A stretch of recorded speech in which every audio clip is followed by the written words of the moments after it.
Gilles Servat, bonsoir. Bonsoir. Je suis très heureux de vous recevoir dans les fauteuils de l'Envol. Gilles Servat, vous avez plusieurs cordes à votre lyre, à votre critch, hein, si je ne me trompe pas, on peut dire ça aussi. Ah, je ne sais pas. Ah, je l'ai lu, Bon Oui, ouais, c'est la lyre en celtique, il me semble. Donc vous êtes auteur, compositeur, romancier, poète, interprète. Il y a quelque chose que vous ne savez pas faire? Et j'ai fait les beaux-arts avant, donc et vous avez, voilà, donc je suis vous êtes capable un touche-à-tout, quoi. je fais de sculpter et de peindre, voilà. Mais ce que j'aime bien dans la chanson, c'est que contrairement à aux beaux-arts où quand je peignais, ça y est, après on vend la toile et c'est terminé, ou on vend la sculpture et c'est terminé. La chanson, je les interprète toujours, donc ça c'est super. Elles sont toujours à moi. Je les offre au public, mais je les chante toujours. Je fais une chanson et je la chante toujours. Enfin, pas toutes d'ailleurs, il y en a que j'arrête de chanter, mais que je reprends plus tard après d'ailleurs. Mais c'est ça qui est bien, voilà. C'est pas une œuvre qui disparaît une fois qu'elle est faite. Sans le tissu des soucis, le beau temps, le doux temps que voici.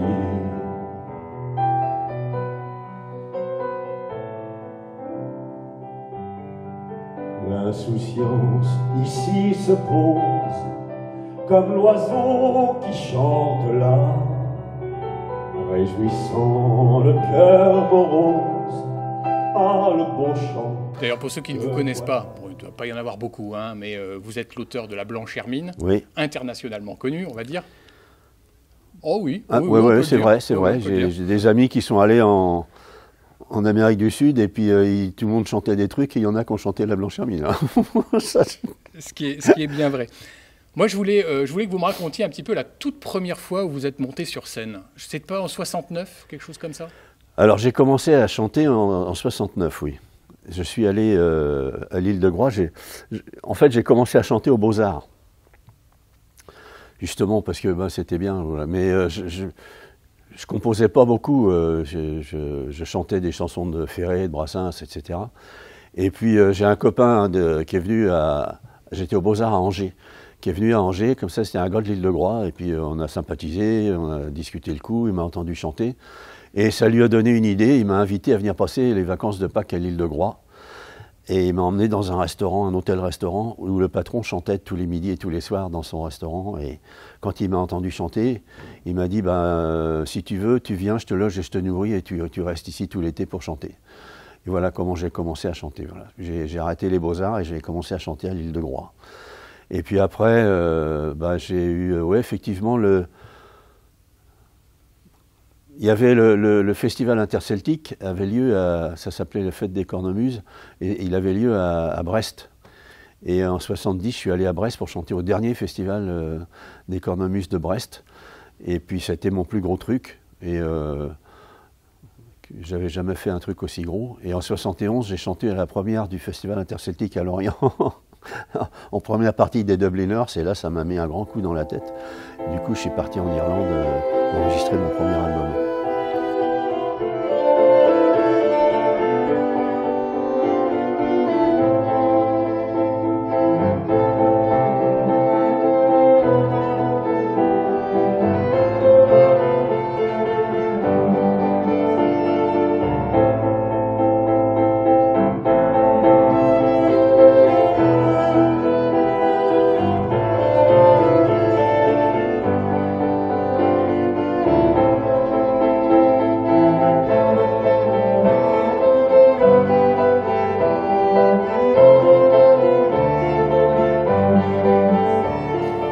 Comment on tombe amoureux de la langue bretonne, Gilles Servat? Parce que vous êtes un fervent défenseur de cette langue. Je suis un défenseur de cette... Qu'est-ce qui s'est passé à un moment donné où vous êtes tombé amoureux de cette langue?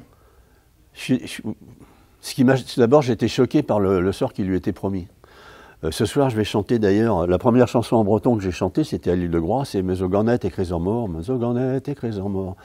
Et c'est un poème écrit par Jan Bercalor, qui était un peu un gars de l'île de Groix. Et puis il est mort à la guerre de 14, il est mort en 1917 pour la France. Et donc pour célébrer le centenaire de sa mort, j'ai mis en musique 2 strophes d'un de ses longs poèmes, Carternos arachleyeux, Cardenos sur les tranchées. Et puis voilà, donc j'ai découvert, si vous voulez, il y avait deux choses. Il y avait la révolte de l'époque contre le sort qui était promis à la langue bretonne, et puis la découverte que, contrairement à ce qu'on nous disait, cette langue bretonne, elle était très belle. C'était une langue, c'était pas un patois ou je sais pas quoi, comme on nous voulait nous faire croire. Et d'ailleurs, les gens qui étaient le plus hostiles à ce que je chante en breton au départ, c'était des gens qui étaient bretonnants de naissance et qui avaient été punis à l'école parce qu'ils parlaient breton. Et j'avais des amis occitans et des amis alsaciens aussi. Et donc on a fait beaucoup de choses. C'était pas que pour la langue bretonne, c'était pour toutes les langues parlées en France, pour qu'elles continuent à exister, parce que je vois pas pourquoi il faudrait que tout le monde parle le même français partout. Je suis pas d'accord. Je suis pas d'accord. Même dans le français, il y a plein de sortes différentes de vocabulaire, etc. dans la langue française, et je vois pas pourquoi les parigots voudraient qu'on parle que le parigot. Ils nous emmerdent. Non, non et non.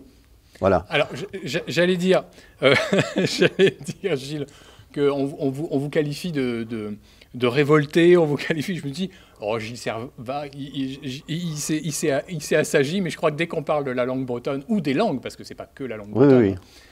Ah non, je suis toujours révolté. Ouais. Si vous voulez, je m'attendais pas du tout quand j'ai commencé à chanter à ce que les choses évoluent comme ça. Et maintenant, il y a les écoles d'Iwan, il y a plein de choses qui se passent en Bretagne pour la langue bretonne. C'est pas gagné, hein. Oh là là, faut pas s'endormir sur ses lauriers. Mais ça fait beaucoup de progrès. D'abord, maintenant, il y a des...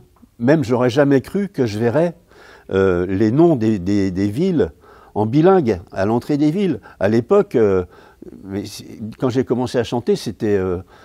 C'était interdit, de toute façon. C'était interdit, il n'était pas question de... Et ça, c'est devenu maintenant... Donc, il y a plus le mépris. Parce que c'était une langue qui était méprisée par des gens qui ne la connaissaient pas, naturellement. S'ils l'avaient connue, ils ne l'auraient pas méprisée. Mais c'est toujours comme ça. Le racisme, souvent, c'est des gens qui méprisent une race qu'ils ne connaissent pas. Bon, là, c'est pareil. C'était des langues qui étaient méprisées par des gens qui ne les connaissaient pas. Et maintenant, il n'y a plus ce mépris, il n'y a plus cette chose-là vis-à-vis de la langue bretonne. Elle est respectée. Mais il ne faut pas non plus s'endormir sur ses lauriers. Il faut que ça continue à se développer. Il y a les écoles d'Iwan, mais il y a aussi beaucoup de classes bilingues dans le public et dans le privé. Et des classes bilingues dans le public, eh ben, quand j'ai commencé à chanter, il n'en était pas question. Il y avait encore des enfants qui étaient punis à l'école, dans les années 69, 70. Exact, ouais, tout à fait. Ouais. Donc vous avez aujourd'hui, vous avez derrière vous 50 ans de carrière. Oui, j'ai commencé à chanter il y a 50 ans. C'est ça, vous Voilà. n'êtes pas un jeune premier, hein, vous en avez de l'expérience dans Oui. la chanson. Et alors là, moi je suis un petit peu tombé sur les fesses pour rester poli. Vous mariez la musique classique. Ouais. Avec vos chansons. Ouais. C'est venu comme ça? Vous vous êtes dit... Ah. Ben, on a fait le dernier spectacle qu'on avait fait, ça s'appelait 70 ans à l'Ouest, avec l'expression à l'Ouest, que j'aime bien parce qu'il y a ce côté à l'Ouest, puis le côté à l'Ouest aussi, comme ça. Donc c'était... et je retraçais un peu ma vie, et il y avait Mathilde Chevrel qui jouait du violoncelle dans ce spectacle-là. Et puis... elle a fait justement dans ce spectacle-là l'arrangement de la musique que j'avais mise sur le poème de Jan Berkalor. Et donc, on a discuté après. On avait décidé d'arrêter ce spectacle-là au mois de janvier de cette année, dernier spectacle à Locoal-Madon, où j'habite. Et puis, on envisageait de faire autre chose. Et j'étais séduit par ses arrangements, par sa façon de voir les choses. Donc on a décidé de faire un spectacle. En plus, ça me faisait du bien de plus jouer de guitare déjà, de plus avoir de trucs électroniques, d'avoir quelque chose de simple, extrêmement simple. C'est acoustique, piano à queue, violoncelle et violon. Il est des êtres beaux, comme un matin du monde, des êtres déchirants, comme un amour enfui. Ils passent lumineux sur nos vies moribondes, comme un jour qui se lève, éteint la vieille nuit. Et en plus, tous les trois là, ils jouent de la musique classique, ils jouent du jazz, enfin Philippe joue du jazz, plus que, et puis Mathilde et Floriane qui jouent du violon, elles jouent aussi dans des choses traditionnelles. Elles font des bals traditionnels, etc., etc. Donc elles jouent la musique traditionnelle et de la musique classique, qui sont beaucoup moins éloignées les unes des autres d'ailleurs qu'on se l'imagine. Et il n'y a qu'en France, toujours on revient à la France, je ne sais pas pourquoi, dans ce pays-là. Moi je suis allé en Écosse, je suis allé enregistrer en Écosse, je suis en Irlande, je suis allé jouer en Écosse, etc. Il y a des orchestres classiques, quand ils ont fini, ils sortent avec leurs instruments, ils vont au pub et ils jouent de la musique traditionnelle dans le pub, avec leurs instruments, et c'est des musiciens qui jouent de la musique classique dans l'orchestre. Et ils sortent, ils traversent la rue, et ça leur pose aucun problème. Et quand j'avais vu ça là-bas, je m'étais dit, mais oui, mais pourquoi en France on est comme ça, quoi? Pourquoi il faut faire ci et pas ça, etc. Et là, elles font justement de la musique traditionnelle et de la musique classique. Et on a tous cette culture, en fait. C'est une culture qu'on a ensemble. Moi, la culture classique, je l'ai moins qu'elle, mais bon, c'est vrai que je fais quand même, je précise, depuis une dizaine d'années, une fois par semaine, je vais chanter des airs d'opéra pour me faire la voix, etc., etc. Et donc, je ne chanterai pas de l'opéra, hein, mais je chante, j'ai appris à maîtriser ma voix, etc., etc., par le chant classique. Et j'en fais toujours une fois par semaine. Voilà.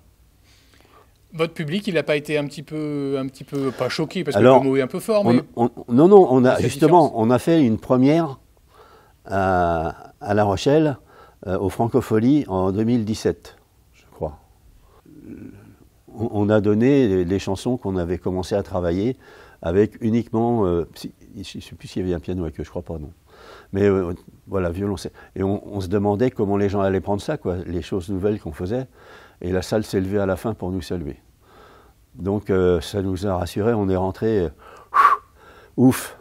Et justement, je suis content de revenir près de La Rochelle parce que je vais leur montrer maintenant tout ce qu'on a fait depuis.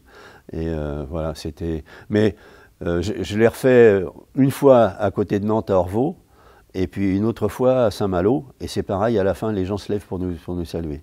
Donc voilà, on est un peu...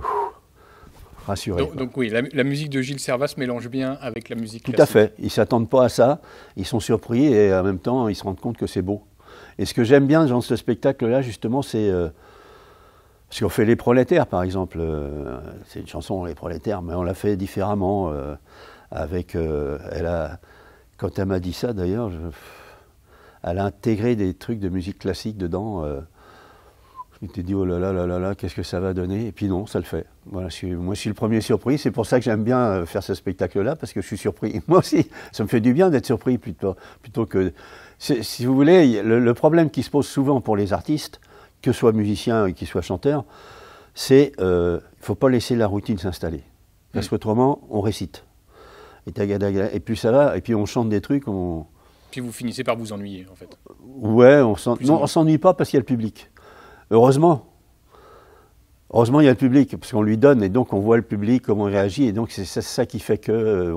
Mais autrement, quelquefois, bah oui, moi, ça m'est arrivé au bout d'un certain temps avec des musiciens, même avec le public, quand je m'intéresse au public, mais j'avais commencé à chanter une chanson, puis tout d'un coup, je me dis, est-ce que j'ai chanté le deuxième couplet ou pas? Je ne sais plus où j'en suis, quoi, parce que c'est devenu automatique. Et il ne faut pas ça, faut pas non. Dès que ça devient comme ça, il faut arrêter, il faut faire autre chose. Et c'est pour ça qu'un spectacle, il peut durer un petit peu, mais pas tout le temps, quoi.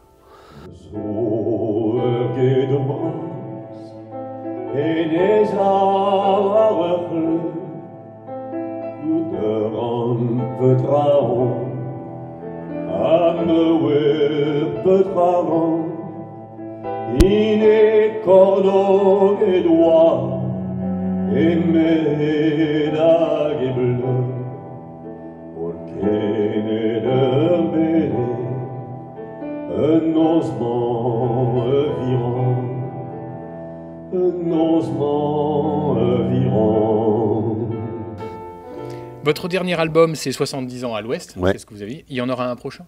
Alors on va enregistrer ça, on va faire comme pour 70 ans à l'Ouest, on va attendre que ça mûrisse, parce qu'il va se passer des choses sur scène. On va justement dire, bon ça finalement, déjà on a changé un ordre, on a mis un autre à la place, on a interverti des chansons, parce que... Et puis on va voir maintenant comment ça va se passer avec le public, on va voir comment il va prendre ça, qu'est-ce qu'il faut faire, etc. etc. Donc Et pour 70 ans à l'Ouest, c'était ce qui s'est passé. On a attendu quand même, on a attendu 6 mois pratiquement avant de l'enregistrer. Là, c'est ce qu'on va faire aussi. On va attendre de voir comment ça se passe avec les gens, qu'est-ce qui se passe, comment dans les trucs, voilà. Vous avez encore besoin de rôder un petit peu le... On a besoin de rôder, on a besoin de voir, parce qu'il y a plein de choses. Moi, j'ai changé des paroles aussi. Il y a des chansons, les gens ne s'attendent pas à ça, mais bon, tout à l'heure, j'ai chanté l'hirondelle, mais c'est maintenant... et parce que l'hirondelle, j'ai écrit cette chanson dans les années 70, en 70, 71, 70, je sais plus. Et on vivait dans un monde justement où la langue bretonne était condamnée à disparaître, où ils étaient en train de faire le remembrement, tous les arbres étaient abattus et tout. Bon, j'ai fait cette chanson-là. Hein. Et puis maintenant, voilà, il y a les écoles d'Iwan et tout ça. La musique bretonne était méprisée aussi dans les années 70. Alors elle n'est plus méprisée, on a fait des trucs. Donc c'est un autre monde, quoi. On revit, on n'a plus honte de ce qu'on est, on revit. Et quand on n'a plus honte de ce qu'on est, et de ce qu'on dit et de ce qu'on fait, on fait des choses encore mieux. Voilà. Vous allez poursuivre ce spectacle? Vous avez d'autres dates qui oui, ça vient là, ça vient. On a une dizaine de spectacles là, qui sont prêts. Enfin, qui sont prêts, qui sont programmés. Qui sont programmés, voilà. Oui. Gilles Servat, merci beaucoup. Merci à vous. J'ai été très honoré de vous moi, j'ai été très honoré de parler à Onis TV. Onis TV, voilà. Et ça me fait plaisir parce que Onis, je trouve que c'est un très beau nom. Et voilà, il y a plein de choses que j'aime bien dans l'Onis, en particulier des choses qu'on boit. Ah oui, il y a le Pinot, il y a pas mal de choses. Ouais, le Pinot, ouais. Faut pas en abuser. C'est mon apéritif préféré. Voilà. Merci Gilles Servat. Merci beaucoup. À vous. Et puis longue vie à la Bretagne. Oui, je pense que ça va aller. Il faut que Nantes revienne dedans. Vaste débat. Bon, ça va chier des prunes.